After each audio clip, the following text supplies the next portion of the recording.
There was once a man named Raj who lived in a bustling city. His life was full of responsibilities: his job, his family, his friends, and the constant pressure to perform. Each day felt like a race, and Raj often found himself overwhelmed by everything that demanded his attention. But the moment that changed everything came on a bright Tuesday morning. Raj had been working tirelessly on a project at work, something that could advance his career and bring him recognition. He had invested days, even weeks, into perfecting it. But on the day he was supposed to present it, disaster struck. A computer crash wiped out his work, and the backup he thought he had was corrupted. Panic surged through him. His heart raced, his hands trembled. The hours of hard work vanished in an instant, and it felt like the walls were closing in. Desperate, and feeling the pressure of the moment, Raj rushed out of his office and found his way to a nearby park. He needed air. He needed space. He sat on a bench, trying to regain control, but the anxiety kept growing. "How could this happen?" he thought. "What will everyone think? I've failed. I've let everyone down."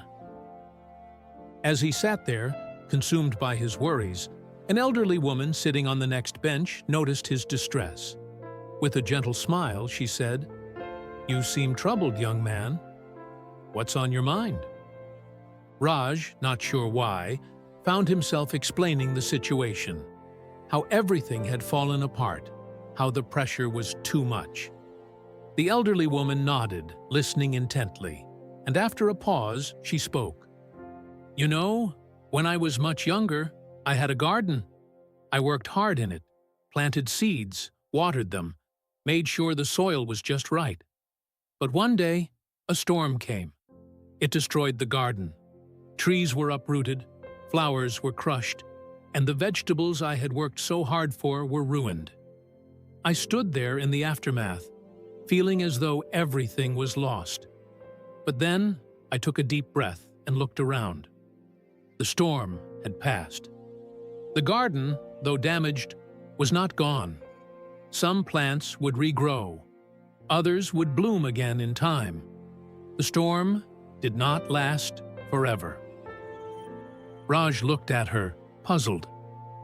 "But what did you do in that moment?" The woman smiled softly.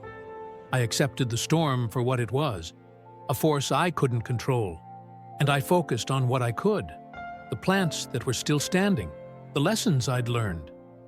I didn't panic. I didn't let the storm steal my peace. I trusted that, with time, I could rebuild." The words of the woman hit Raj deeply. It wasn't the event that mattered most. It was how he responded to it. The storm, just like the crisis at work, was temporary. His reaction would determine the outcome. Raj stood up from the bench, feeling a weight lift off his shoulders. He realized that the storm had come and gone, but his peace was still his to choose. He could let the failure control him, or he could step back, breathe, and respond calmly. And that's exactly what he did. Instead of rushing to fix everything in a panic, Raj approached the problem calmly. He apologized for the delay, explained the situation, and reassured his team.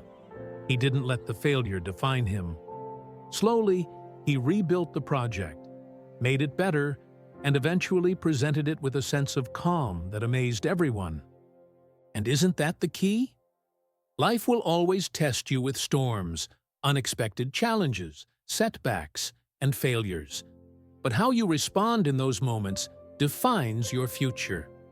You have the power to stay calm, to focus on what you can control, and to move forward with grace. The storm will pass. Your response is what lasts. So the next time life tests you, remember, breathe, take a step back, and choose calm. Because no storm lasts forever, and you have the strength to weather it. Thank you so much for watching, and stay happy.